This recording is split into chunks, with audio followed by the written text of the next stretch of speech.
could be larger than life, bigger than the world, living out the hopes and dreams of every boy and every girl. You could fly higher than the sky, shine brighter than the stars. You could have all you ever wanted, shoot the moon and reach for Mars. You know you could. Yeah, and times are changing everywhere. Do we dream and do we dare? It's up to you, the door is open wide. Feel the rhythm of today, learn the part and join the play. The world is here, let's take it for a ride. You could be larger than life, bigger than the world, living out the hopes and dreams of every boy and every girl. You could fly higher than the sky, shine brighter than the stars. You could have all you ever wanted, shoot the moon and reach for Mars. You know you could. Larger, larger than, bigger, bigger than, living hopes and dreams. Every boy and girl, higher, higher than, brighter, brighter than, all you wanted. You know, you could be larger than life, bigger than the world, living out the hopes and dreams of every boy and every girl. You could fly higher than the sky, shine brighter than the stars. You can have all you ever wanted.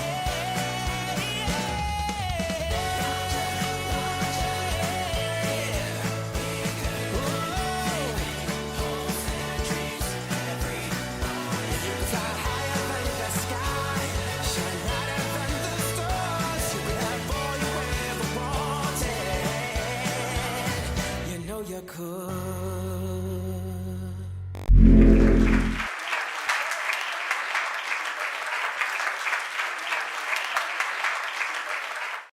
Good morning and welcome back to the channel Grand Colombia, and welcome to another Coffee Time Live here in Armenia, Colombia. Excuse me. Bit under the weather yesterday, feeling much better today. Bit of food poisoning. Haven't had food poisoning in years, but I'll tell you later if you're interested. So let's look at the weather, because that's all we're going to talk about today is the weather, it seems. Right now, it's about 74 degrees. Today, we're going to have a high of 77 and a low of 65, so it's starting to feel more normal.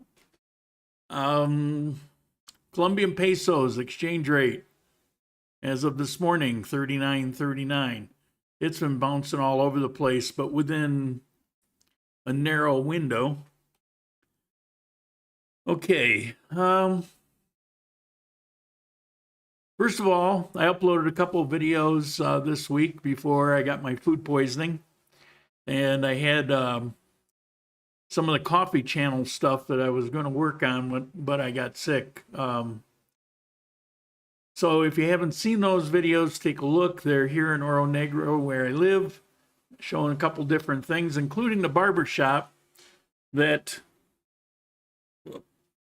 well, I got hat here, but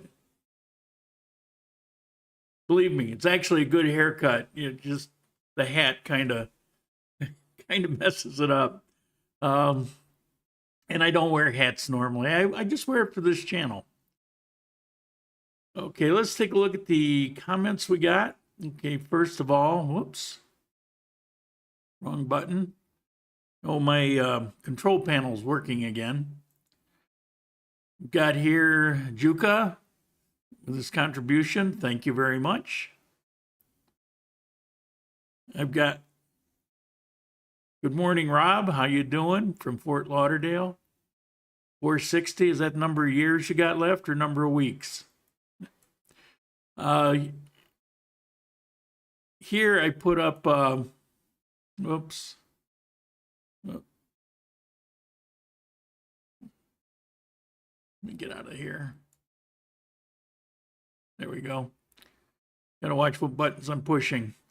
Juka, greetings from Finland. How you doing? And if you look in the chat right around this, right above, there's two links. One is from the YouTube channel for the new coffee channel, and the other is a Facebook page for the new coffee channel. Charles, hola, buenos dias.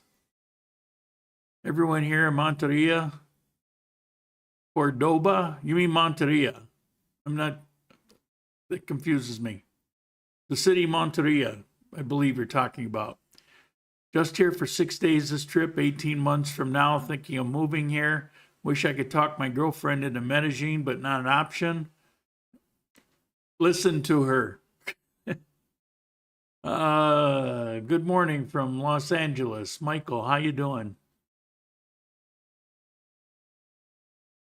And Mr. Anonymous, thank you for the contribution. We call all anonymous as Jerry. John, rain, rain, rain, nice. Absolutely. We will talk about it. Sebastian, how you doing? Hurry back. Turtle, aloha. Will Lone Wolf. Woof, woof, woof. Good morning from Fort Lauderdale. Mike Carroll, hola from Bangkok. How you doing? Taco. Good morning from Naples, Florida.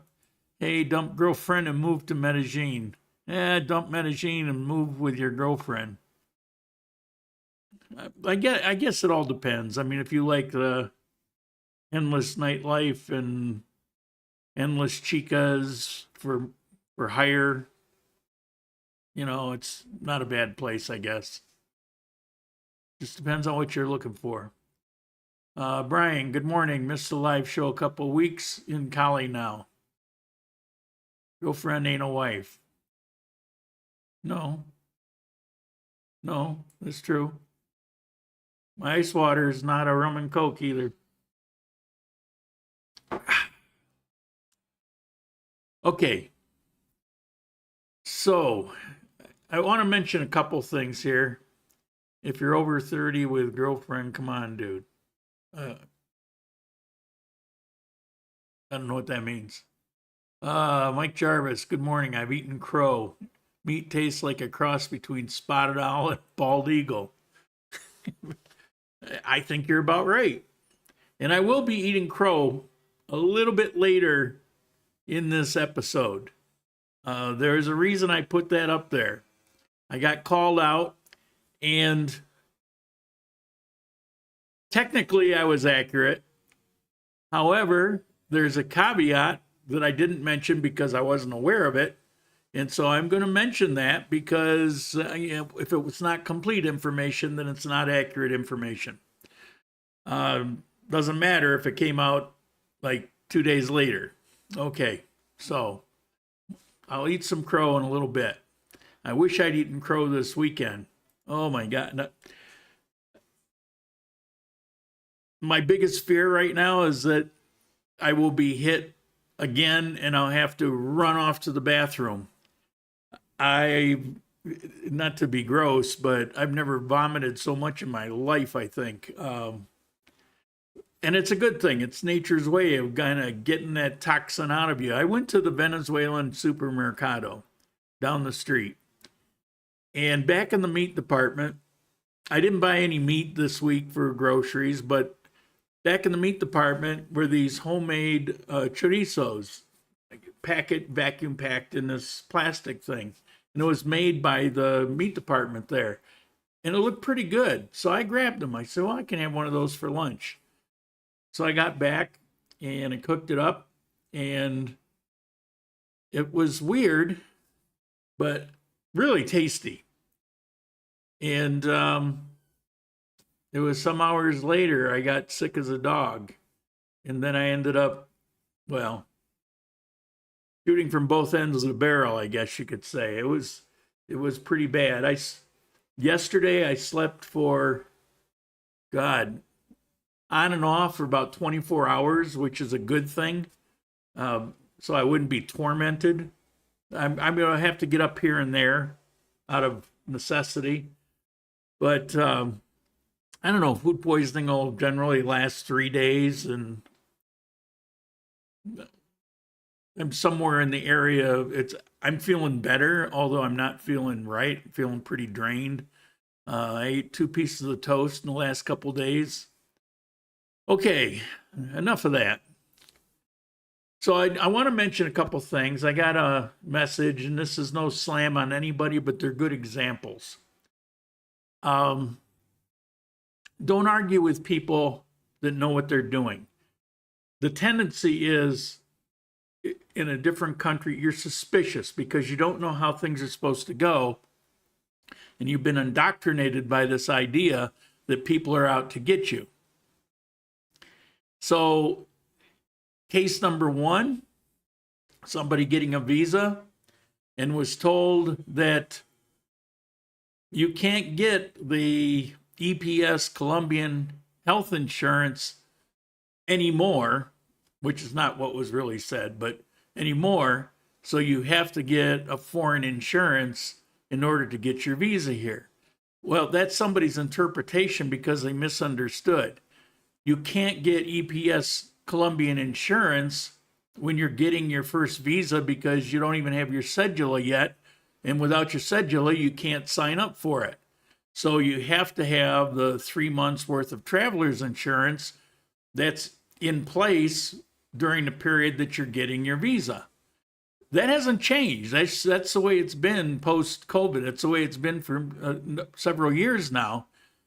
But got himself all wrapped up in his head. Somebody's trying to take advantage. So there's something new going on. Nothing new, but it's that suspicion. Somebody's out to get me. And so you panic and you start going off in different directions, talking to a lot of different people. And all you're doing is slowing down your process.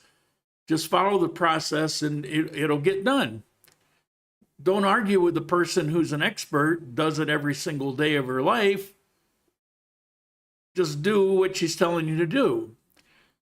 Example number 2. There was a misunderstanding about their EPS insurance. So they're living here and they have EPS insurance. And they had this idea that there were different levels of insurance. And when they were told that it might be quite some time in order to get an expert, no parameters, not even sure of the translation or what that meant, what quite some time means. Does it mean a week? Because from my experience, that would be longer than normal. In the scheme of things, it's not a big deal. So there was some panic going on because there was some misinformation, and talked to a salesperson who really didn't know anything about anything and suggested, well, why don't you go talk to a supervisor? Because they didn't know what to say. And in Colombia, people will always give you an answer, especially when they don't know. And so, you got all concerned and worked up, whereas if you just trust what's going on and follow their process, because if you derail it, but you say, wait a minute, I'm going to see if I can do something better, well, that appointment doesn't get made, and now you've got to go back and retrace your steps and get the appointment made. So, trust the system and follow it through. How are they going to get you? They're not trying to get you. You already have the insurance, and they're going to, in my experience and everybody I've talked to that uses the experience, they try to be as quick as possible. If there's a situation for some reason it's going to put you out a week or so, then there's nothing you can do about it, because you got to have an available doctor in order to do something. So you can't, I want to, it just doesn't work that way. So you got to be patient with things like that. Now, we're not talking about somebody on the street trying to sell you something. It might be scamming you. But when we're talking about the, items here that you deal with when you're living here, it's like you don't know their system. So how can you argue with them that it's not right? The only way you're going to do that is if you're trying to compare some previous experience, which has nothing to do with this moment in time. So, it's like, listen to the experts. At least follow through and answer your questions later. Don't derail appointments now, because if you had a delay now, you're just going to have a longer delay later. Okay, buenos dias from Upper Darby, PA, Pennsylvania. Armenia is my hometown. Very good show. Upper Darby, I don't know what. I'm very confused on that one. Dennis, what is that? Upper Darby. Okay, that sounds like England. PA sounds like Pennsylvania. Armenia, is that Armenia Europe or is that Armenia here? Very good show. Ben Lake, good morning. How you doing? Better late than never. You haven't missed much. Okay. Let's talk about some news items and then we'll get to the crow eating. Okay, first of all, was announced today. Let's exercise. This Sunday, the bike lanes return to the city. Now, the road Centenario, or Avenue 6, it would close down half of it for people out walking their dogs and doing different things. And I didn't realize it had shut down for any period of time because I'm not living over there now, but apparently it did because they just said in this article that they reopened. But when they reopened, there's some new things going on. There's a kind of a mini school on the street to teach children how to ride bikes. Okay, doesn't take much to ride a bike. I get that. But there's more to it, and it's kind of clever. We all know, all of us that live here, that motorcycles are a freaking nightmare. That, you know, they're death traps. They do not follow any of the safety laws or street laws or traffic laws or whatever you want to call it. The only people that die in accidents are on motorcycles. It's a terrible situation. So as they're teaching kids to ride bicycles, they're also teaching them the rules of the road, hoping that as they grow up, those things will stick with them. And maybe once they get into a motorcycle, they'll understand the importance of following them. I don't know that that's going to be the case. I think people just want to get somewhere really fast and they see everybody else, you know, driving like maniacs. They figure, what the hell, you know, there's no consequences, so I'll do it too. Well, the consequence is people on these motorcycles end up dying, but that's how it goes. So I thought it was an interesting article. They also have, it's longer. It goes all the way up to the Army hospital base. So it's several miles up Centenario. This is something that takes place throughout Colombia in different cities. But they also have various exercise regimes where you can stop in this group and there'll be a bunch of people out there and they'll be learning different types of exercise. And it's Colombia. They tend to be, you know, pretty healthy. The men are all fit. The women, yeah, half of them are kind of chubby, but it's exercise is important here. So that's pretty cool. Okay, next thing. New environmental summons for burning vegetation cover. Okay, it's very typical here, like most places, particularly with farmers, is you want to get out and kind of burn some undergrowth. Because if it's a controlled burn, then you don't have to worry about a natural fire from lightning or whatever.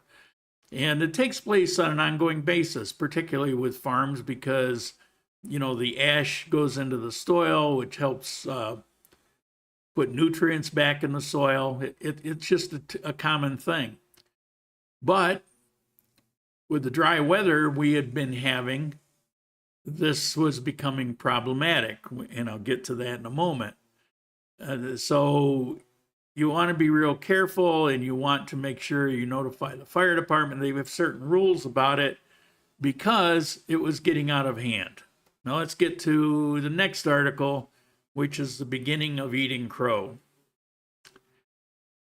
Okay, 95% of the fires in Colombia were basically due to 18 people that they had captured. Now, when I was talking about this last week, I was talking about this rumor that was going around Medellin, particularly among expats, that there were two guys on a motorcycle that were going up and lighting all the fires. And I said that was kind of ridiculous because the fires are all over Colombia. And there's no way that two people got all over Colombia in such a short period of time to light fires. And on top of that, whenever we have a dry spell, it's not unusual at all to have brush fires take place. And so that, that theory just didn't seem to make sense on the face of it. Well, I read this article, and the headline gives the impression that 18 people were captured setting the fires. Well, yes and no. There were two people captured, and it's not known yet because it's got to go through the process, but are accused of intentionally setting fires. Everyone else, it was an accidental fire. It's this undergrowth, farmers, and it got out of control because it's drier than normal. And so I will eat some crow here at this moment because there were a couple people, possibly. We're too early to know if it's actually true. It could turn out that those were also accidental, but there is a potential of two people that were out setting fires. So it wasn't all just natural that, with its undergrowth burning, and you had a couple that were just accidental. And when, if you're in an area where everything's kind of dry, then it can get out of hand. So there is that.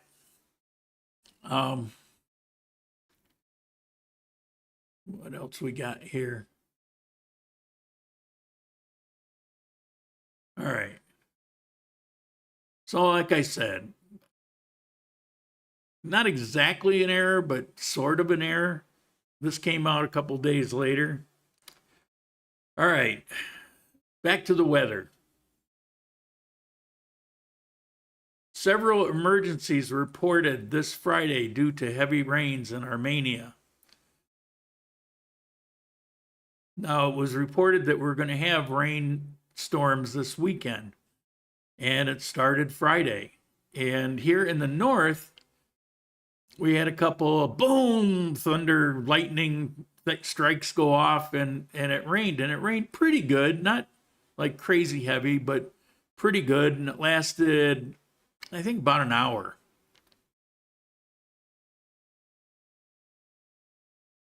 And the rain was obviously welcome, considering we'd had, for a lot of places, this sounds crazy, but if we go a week without rain, it's like, it just throws off the rhythm because we're supposed to get rain every single day. And I have proof of this. So here's this dog who knows that the natural rhythm is that we should have rain. And when it started raining Friday, he went crazy from happiness because it was raining.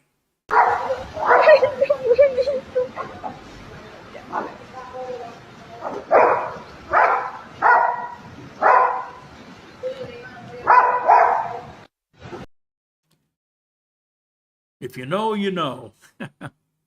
Okay, and it rained pretty hard in the southern part of Armenia, near central, in an area called Granada, near central in Armenia. They got 4 or 5 hours worth of rain. Now, that's, a mile away from me here. When I talk about microclimates, it's a real thing. So here, we just got a nice rainfall. A mile south of me, they got 4 or 5 hours worth of heavy rain and got this.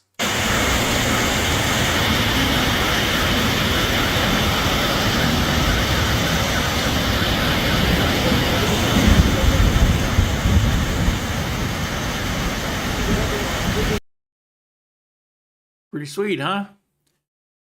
Well, it's not enough, but we're supposed to get some thunderstorms early this afternoon. So fingers crossed. I love thunderstorms. I'm not feeling well still. I mean, I should be better tomorrow, but I'm not going to go out today, so I'll just be staying in. So perfect time for a thunderstorm. I hope we get some lightning to go with it.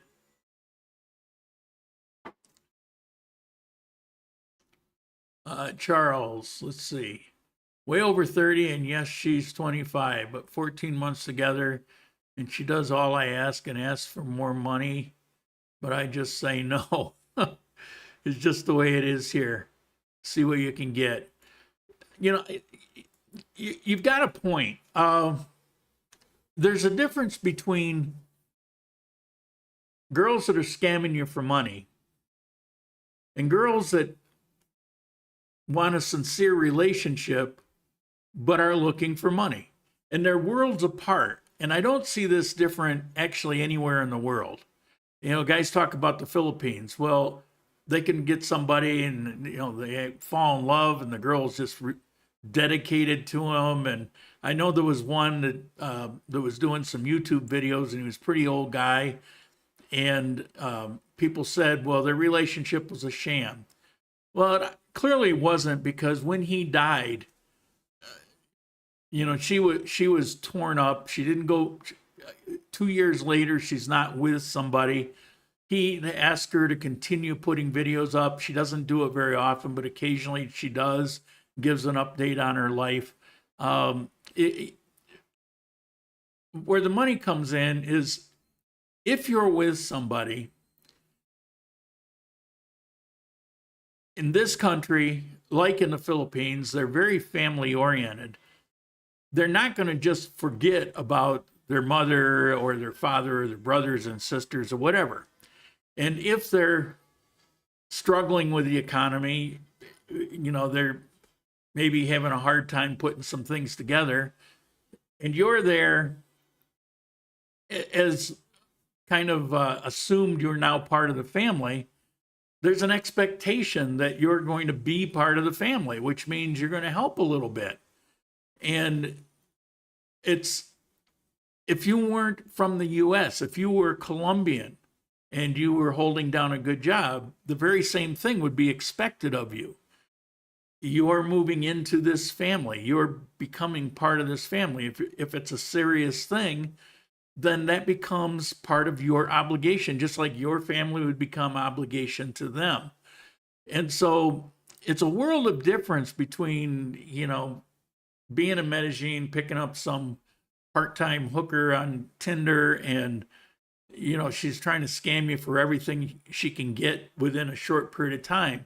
But if you actually meet somebody, and this is pretty much most of the rest of Colombia, the people that you're going to meet are going to be pretty sincere. They won't talk to you if they aren't interested. And so if you meet somebody, they're sincere, you spend time together, and there's some sort of connection. And I've talked in the past why, if you're from North America, there's kind of an automatic goodwill for you. So if all those things exist, and then you become part of that family and you're having an actual relationship, those things might come up. You know, it's like, well, maybe her sister has got a bad tooth, and so they don't have the money to get it taken care of, but she's in a lot of pain. Hey, can you kick in 100,000 pesos, and, you know, so we can get my sister out of pain? That's not scamming you. That's, and if you say no, then you say no. But it's going to the person who might be able to help when your sister's in pain. Maybe one day you're there and you're sick as a dog and you can't, you know, make your way to get things done. That very same family shows up and, you know, keeps your house clean and washes your clothes and, you know, takes care of you during that. It's kind of the natural thing in many countries. And if you want it to be a one-way street where she gives herself, but the family's not there, then nothing is going to ever come of that, because they will not divorce their family. It's not going to happen, nor should they, because it's the family that keeps things together here. People survive here on family. Now, the parents usually have been able to establish themselves and they can get their bills paid and rent paid, and we're talking lower end of the spectrum. You know, they say the bottom third, and maybe they gets out of high school or maybe out of university, hasn't established themselves. So just like in the US, you know, the first jobs are going to be low paying. First jobs might even be minimum. And so they're going to struggle a little bit. Maybe they lose their job. What happens? Are they going to go on the street? No, the family's going to take care of them. You got everything paid, but you don't have enough money for food. Mom's going to be cooking you meals. You know, they look out for each other. They watch each other. I once said, the connection's great. So if it's buffering on your end, it's not coming from here. I got no frame drops. I got a crazy strong signal, and I'm only running 8.4% of the CPU. So I don't know. What happens with YouTube, once I send its signal, you should know by now, I can't do anything about it.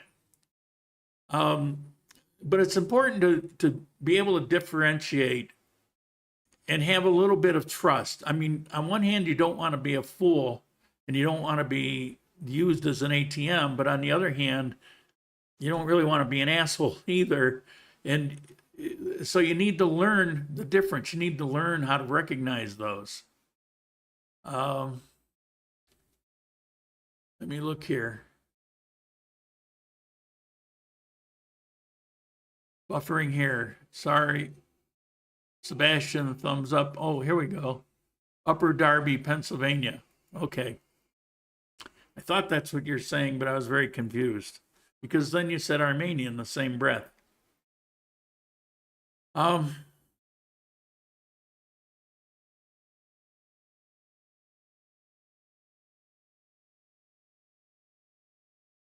Yes, I agree.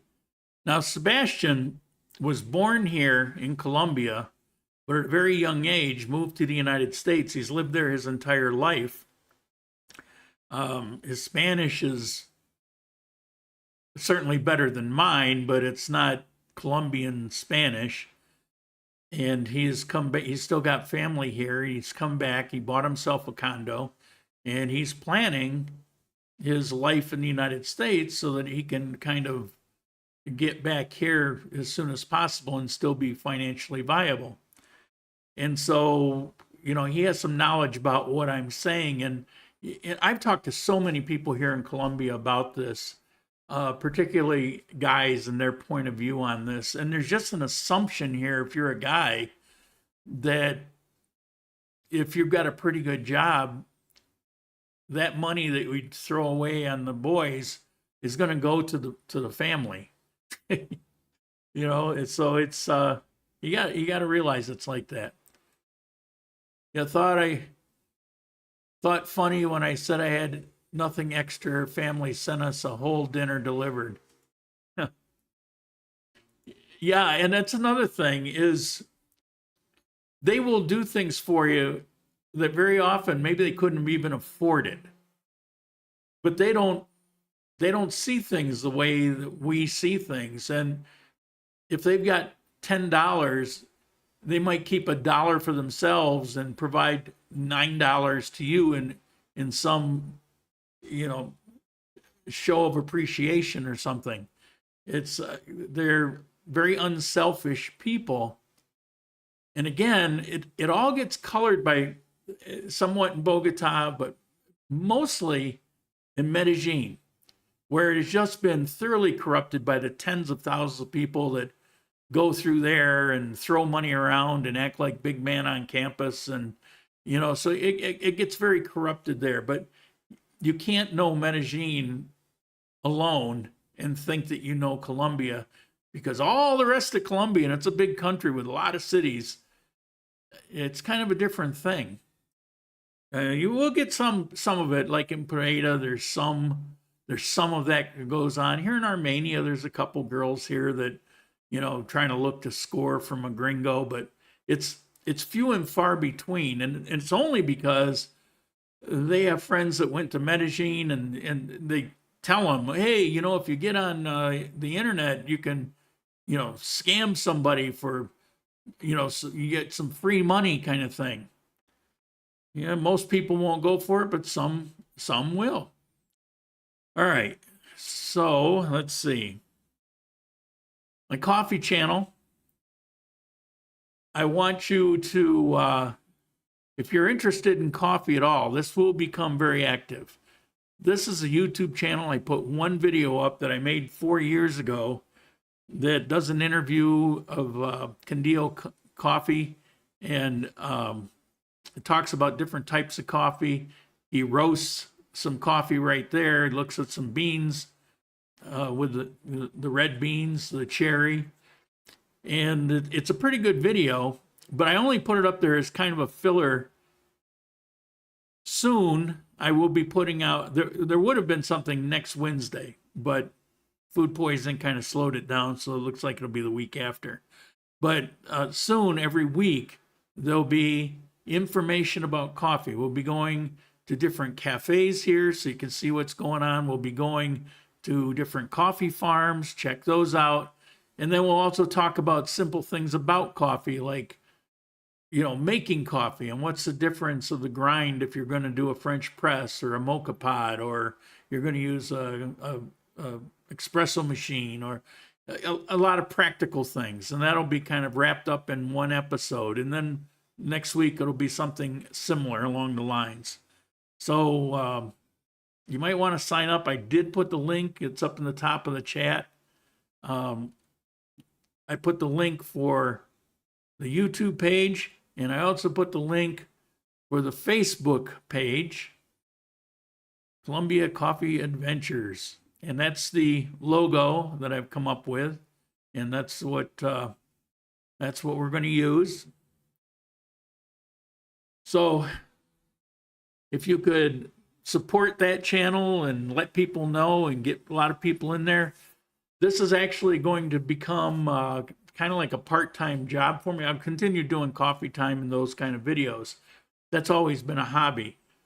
This coffee video, there's other people that will be involved. I'll put more information about that as it comes along. This will actually be somewhat of a money-making venture, but there'll be a lot of good information, and it's not that it's going to cost you to watch each video, but there will be things that'll be taking place to intentionally try to make money. You know, with the Grand Columbia channel, I'm happy if I just get my expenses paid. And that's kind of the way it works out every week or every month. Not every week, but by the time the month comes around, it's usually like that.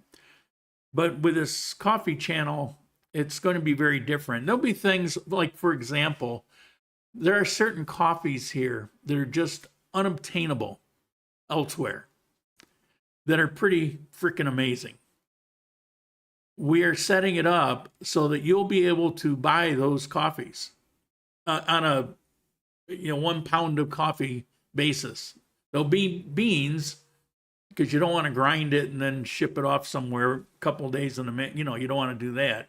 It'll be roasted beans, but there will be a variety of coffee that you may have never known even existed. And so that will be available. I won't be doing that myself, but this channel will be promoting that, promoting a business that will be doing that and many other things. I'm going to try to get my favorite coffee under a label of Grand Columbia and have that available for sale. People are always asking me about the coffee I drink. You can't buy it outside of here, outside of Calarca and Armenia. You just can't get it. And it's my favorite of all the coffees I've tried here. Now, I'm going to be trying a lot more coffees, so that may change, but right now it's the way it is. So all those people that ask, well, can't you just send it to me? No, I can't, because you got to have an export license. Well, the people that are going to be involved have an export license and will be able to do this. And so my request is, can we do this for people that have always been asking me? And so they're making that part of what they do. I need a good American steak, not cooked but delivered. That's pretty easy. It's very easy.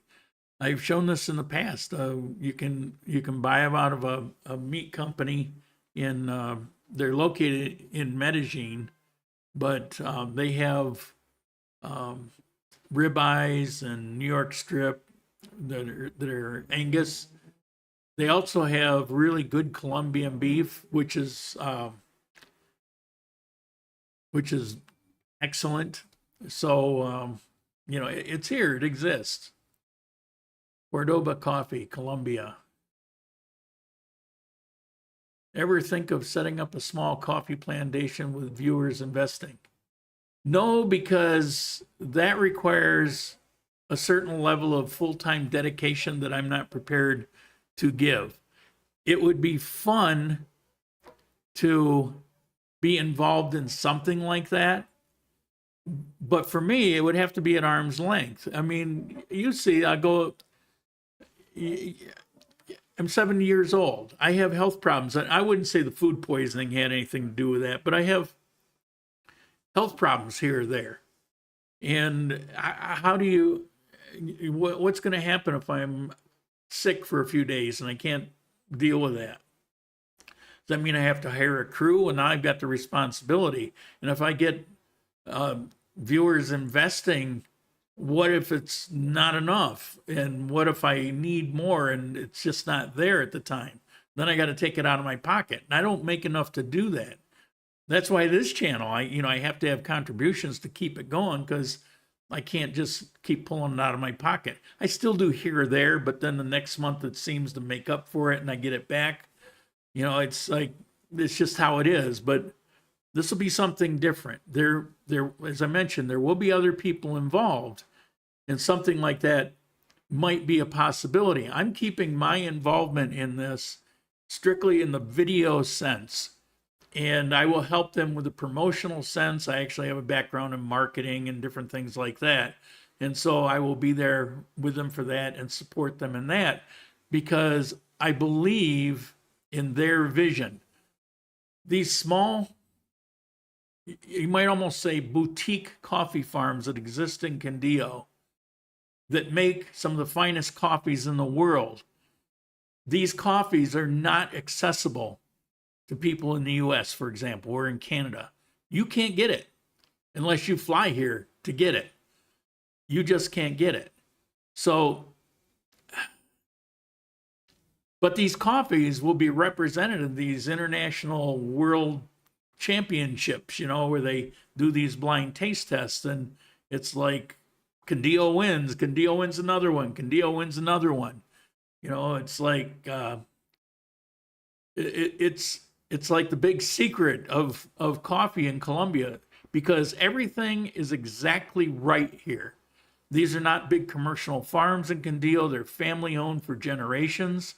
When they're out working these farms, they're working out of the same love they put into their family.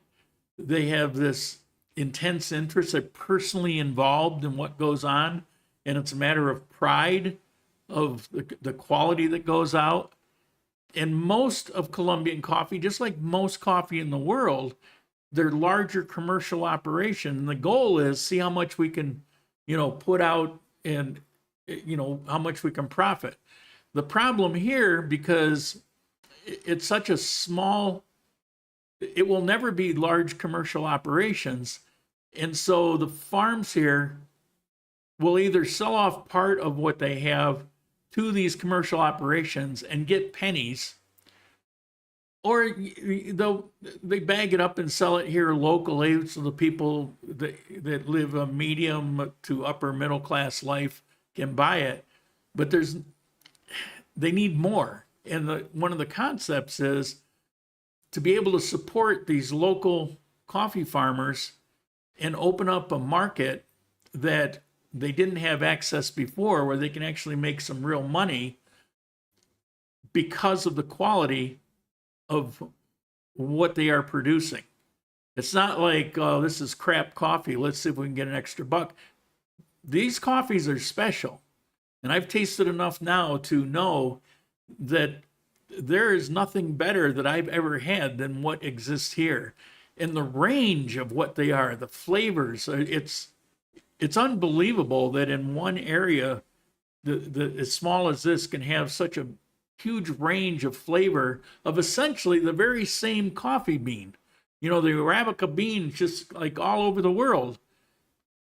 Then why are they so special here? And I'll talk about that on that coffee channel. There are very specific reasons why. Okay, steak here is horrible. I eat chicken. Steak here is horrible unless you know where to buy good steak. I know where to buy it. Food is tasteless. No, the Colombian food isn't tasteless. I don't care for traditional Colombian food very much. When I lived here 22 years ago, I felt the same way.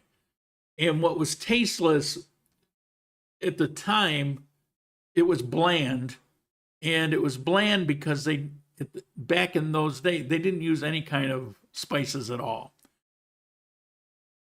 And so I would have agreed with you. Now, it depends where you go. If you go to like a $2, $3 almuerzo lunch, you can't expect a whole lot. I mean, what level of quality of that food are you really going to get for a couple dollars? I mean, yes, the economy is much better here as far as dollars to the peso, but still things cost, you know, and so the more they put into it, the less they're going to make. And if they have to raise their price, they're going to lose half of their customer base because these cater to working people that are just trying to get calories to work.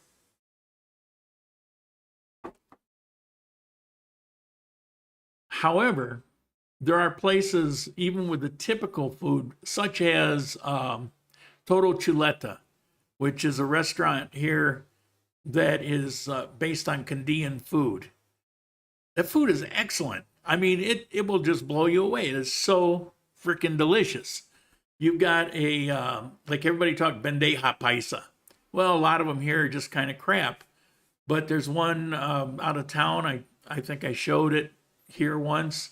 I can't even remember the name of it, but it's kind of a roadside truck stop. It's on the road to Pareda, not far from here. There's one on one side, one on the other side of the 4-lane highway. And it's as good as any I'd ever had anywhere. I mean, it's absolutely delicious. Problem is they give you way too much. And so for me, it works out to about 3 meals. And it's not cheap. I think it's like 35,000 or it's like $8, $9. Well, you might look at that and say it's cheap. Well, here you can get a lot of bandeja paisas for 20,000. But they're just not very good. So this one's more. Maybe it's even as much as 50,000. I don't remember. But it was fantastic. It tastes delicious. Now, rice is a big part of the culture here, and rice is bland. So that might be tasteless. But beans are a good example. If you go get beans and rice, and it's at a place that's cheap, what you're getting are beans that were basically just cooked in water. Maybe they threw in some onion or something, and that's it. But if you go to a place that's really putting some care into cooking the beans, they're starting off with maybe a ham hock, and they're putting onions and carrots, and they're putting cumin, and they're putting different flavorings in there, seasonings in there. And the end result is this yummy, sticky, almost sweet kind of country style beans that are just absolutely delicious. So as a blanket statement, food is tasteless, depends where you're getting it. And a lot of people, they're trying to judge Colombian food based on the $3 almuerzos on the street. And you have to understand, you can't expect much out of that, when the entire purpose of that is just put calories in you so you can go work for the day. You know, they tend to have 12-hour-a-day jobs here. So there's that. Now, if you go have a dinner with some family and grandma's cooking, yum. But I find Colombian food to be somewhat somewhat limited. It just doesn't have a lot of range. However, you don't have to just eat Colombian food anymore. I think I want to do another updated video on some restaurants here, because the restaurant scene just keeps getting better and better and better. And there's just some amazing food, like here in Armenia. Just some amazing stuff. Not great, but healthier. Tends to be, yes. It's fresh and clean food, though I don't care if it's tasteless. I did find real Italian sausage and panetta made by an Italian guy, delicious. You know, see, things like that, you'd be amazed how easy it is to make Italian sausage. And it doesn't take a lot. You don't have to go buy big, expensive equipment. As a matter of fact, if you want it in patties, you can make Italian sausage with a bowl. And you get the right spices, and you get some ground pork, and you know, you can make some, or breakfast sausage, you know, where you're going to use sage for that. So you don't have to go without these things. A lot of these things that you miss, they're so easy to prepare yourself. It's really not a big deal. Sushi's the worst. I have to agree with you. You just need to make the correct rice. You are spot on. That's the problem. They don't seem to understand, at least in this area. Well, actually, anywhere I've been in Colombia, I've tried different sushis, and it's kind of crap. Sushi means rice. It's all about the rice, and it has to be a short-grained rice. And after you cook it, you put it in these bamboo containers, and you sprinkle it with sake vinegar, rice wine vinegar, and you have to keep fluffing it for about 30 minutes. You have to keep fluffing this rice with this vinegar. That's what sushi is. Everything else is just icing on the cake. You know, whatever you're going to put in it or on it, it's all about the rice.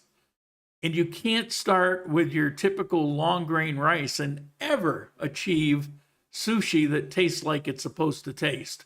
And so the shame of it is there's a lot of sushi places here, and people that eat sushi here have never really tasted what sushi's supposed to taste like. Now, they like it because that's the rice they're familiar with. But it would be kind of an eye-opener if they actually had real sushi. You can buy, we'll call it sushi rice, but short grain rice. You can buy about every kind of rice there is in the stores. But it's not cheap, and you're running a restaurant, you're trying to make money, and everybody will be happy with the long grain rice. Therefore, that's what they use. If you come along and you've had it the way it's supposed to be, you're going to look at it and go, what's wrong with it? It's not right. How could they mess this up? You know, it kind of sucks. Well, they're happy with it, so it won't change. Sad to say. I ran into the same thing in Ecuador. There's this one place that was kind of a destination place. It was very expensive. You would go for special events, and it was all about sushi. And everything about the place was pretty good, pretty authentic, except the rice. And it was frustrating. Yeah, you know, I lived in Japan for 3 years. I learned how to make sushi. I learned how to make sushi rice. And so I try not to get, you know, it is the way it is. There's nothing you're going to do about it. You're not going to get people to pay the, you know, extra dollars, and then there's not enough demand. They could grow it here, but because they grow rice here, but they're not going to because there's no real demand. You know, at some point, people will learn what sushi's supposed to taste like, and somehow it'll infiltrate the culture, and at some point in time, you might get actual sushi. D. Maria's Spanish food is great. I was so impressed with that place. I've recommended it. Mr. Ben Lake, he followed through on that, and he went and tried it, and he found the same thing that I found. It was very authentic. It was absolutely delicious. Mike Jarvis. When I first got to Colombia, I thought it was tasteless, but as Lauren said, what do you want for $2? When you know where to go, the food here is excellent. Now the local steak, not so good. Yeah, you have to go out of your way to get good steak. There's no way around that. And you're going to pay a little bit more, you know. So if you don't want to pay 25,000 for a ribeye steak, then don't, you know. Or if you get the Angus, you're paying, what is it? I think it's like 60 or 70,000 for a pound. So that's maybe $20. I don't know. You do the math. $15, $20 for a pound ribeye Angus that's not prime, but it'll be choice. That's available here. And, you know, if you want it, you got to spend the money. But if you were in the U.S., you'd have to spend that same money or something similar. I don't know. What's a choice ribeye Angus in the U.S. Going for right now per pound? I don't mean some special sale, but I mean typically, what is it going for? Let's see. At PriceSmart. Well, lately, PriceSmart has not, all this last year, PriceSmart has not had crap for U.S. meat. So, I don't know. I wouldn't hold out for that. Exito always has it, but their price is crazy. They want like 120,000 pesos for that same ribeye. They want like double the price.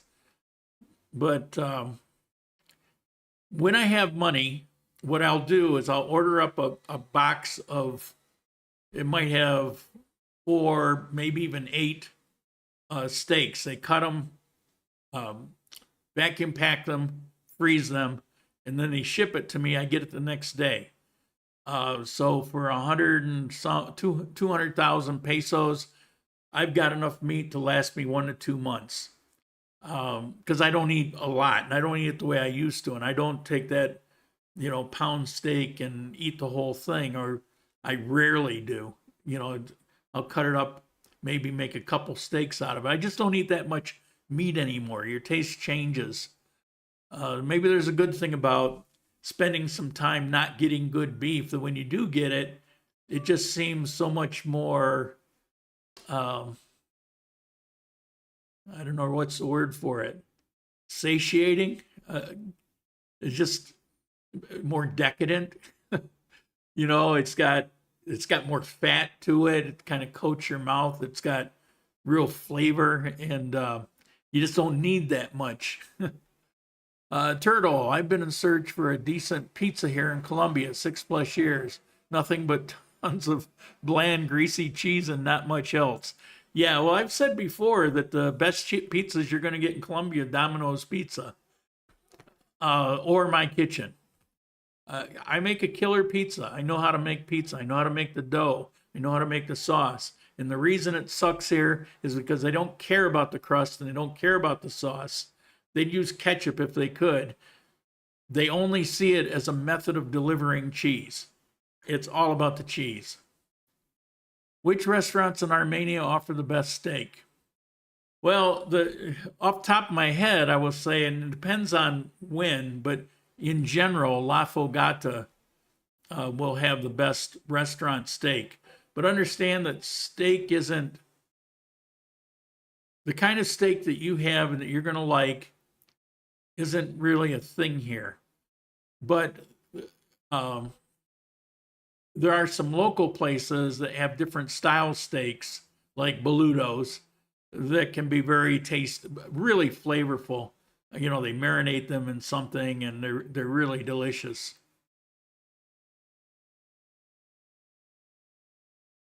I like to eat local. Breakfast and lunch, $3 to $5 is great. See, but that's why it's tasteless. Mike Jarvis, to me, Boludos has the best steak in Armenia. Get the skirt steak. Yeah, I tend to agree. I've had some good ones elsewhere.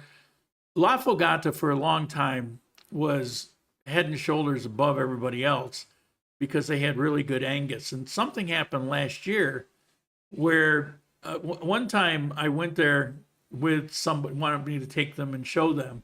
And I was looking at the menu, and they didn't even have Angus on the menu at that time. They had their best steak they had was Argentine beef. So I don't know. It seems like the supply chain is getting things from the U.S. isn't as easy as it used to be, and I don't know what that's all about. 16 to 18 per pound, $16 to $18. So about the same price here, and you would expect it to be the same as what you're paying in the U.S. So, so here it sounds like an awful lot of pesos, and it is. It'll be 4 times what you would expect to pay here in Colombia, but it's coming from the U.S., so it's going to be 4 times higher. But if you want it, it's there, and it's there at that price, and you can buy it, and you can do what you want with it. I do find that place out of Medellin is quite reasonable, and if you want good steak, that's the way to get it. Yes, Domino's not great, but best I've had. Also, KFC original is good for chicken. Yeah, I suppose I can only take so much of fried chicken. I can't believe I'm saying that, but I kind of lost my taste for fried chicken too. That's one of those once every couple months, and then, okay, I'm over it. To me, the best thing at KFC is the coleslaw. They make amazing coleslaw. They make it right, and so people ordering from KFC, I'll order up a big family pack of the coleslaw, and I'm happy. So what do you guys think? Should I do an update on the restaurants here? There are some new ones. What's the name of that place? I'm drawing a blank actually on the place. Let me look at my email. I haven't ordered anything there for a few months because Atlantic. It's called Atlantic. So I don't know. I would Google something like beef Atlantic Medellin, something like that. And they actually have a couple butcher shops in Medellin. And somebody sent me a thing. I think this is the steak place you're talking about. And he says, they're absolutely tremendous here. And he sent me a couple pictures of it, and everybody was dressed real nice, and it looked kind of upscale, and it was in a nice neighborhood. And it was the place. So we do a good business.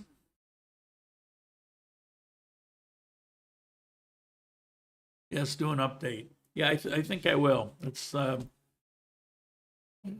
don't have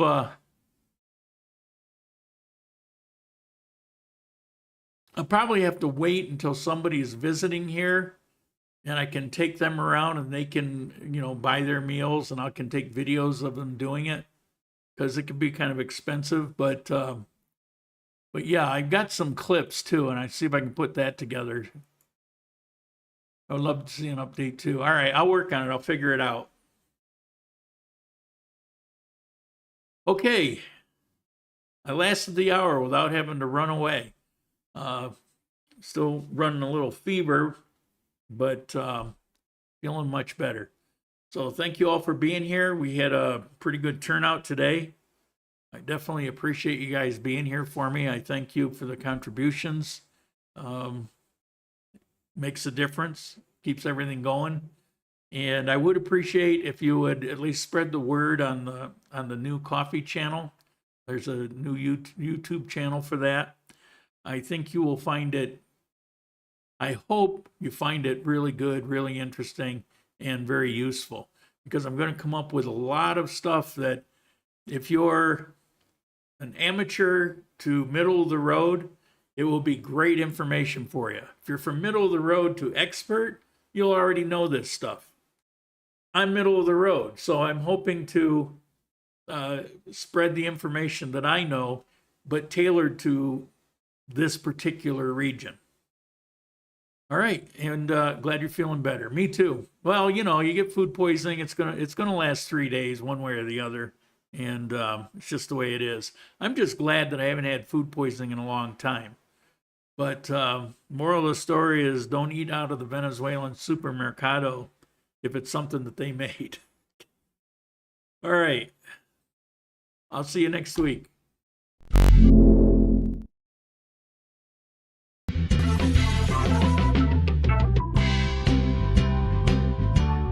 Wow.